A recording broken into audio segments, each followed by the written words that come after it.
And in the end, we probably know this from just looking at our landscape, our cultural landscape today. But in the end, suppression of truth only leads to distortion. For years now, we've been hearing that a boy can be a girl and a girl can be a boy. We've been hearing that for years, right? And some of us may have thought this is going to go away. In the end, suppression of truth leads to distortion. Because guess what? For everybody in the room today, if you are a man, a boy, you cannot be a girl. If you are a girl or a woman, you cannot be a man. God did not design you that way. That's rebellion against God's creation is what that is. That is rebellion at its best.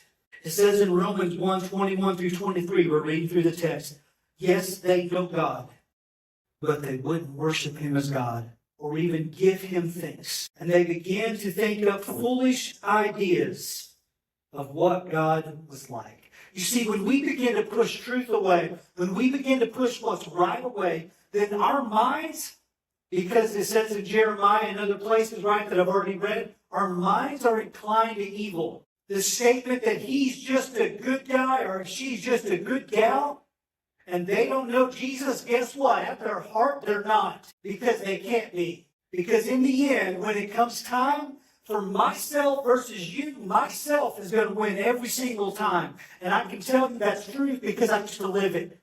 I used to run like that. They began to think of foolish ideas of what God was like. As a result, their minds became, I want you to hear this. This is straight out of God's Word. When we begin to distort and suppress truth, as a result, their minds became dark and confused, claiming to be wise. They instead became utter fools. Paul is writing specifically about people that continue to live in sin. And instead of worshiping the glorious, ever-living God, they worshiped idols made to look like mere people, and birds and animals and reptiles. Do you know that if you were ever to study other religions around the world, you will find one that oftentimes they come after Jesus came on the planet Earth. And two, you will find that they end up worshiping things.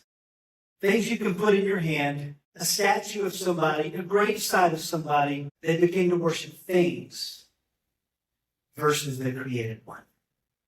The one that made you and I, the one that made this beautiful place that we live in. You see, it's the great exchange. How many people here ever collected baseball cards? Yeah, love it. Because growing up, my parents would oftentimes they would buy complete sets. And one of the sets that I still have, to this day, I don't know where the other sets are at, but they used to buy like Topps and Donruss and Fleer and all of those things. And one of the sets that I still have is the 1989 Topps complete set cards. And I remember one time, because I used to collect a lot of these, still have a bin. My boys have some cards now that I've collected. Got some Michael Jordan cards, some Larry Bird cards, some other stuff like that.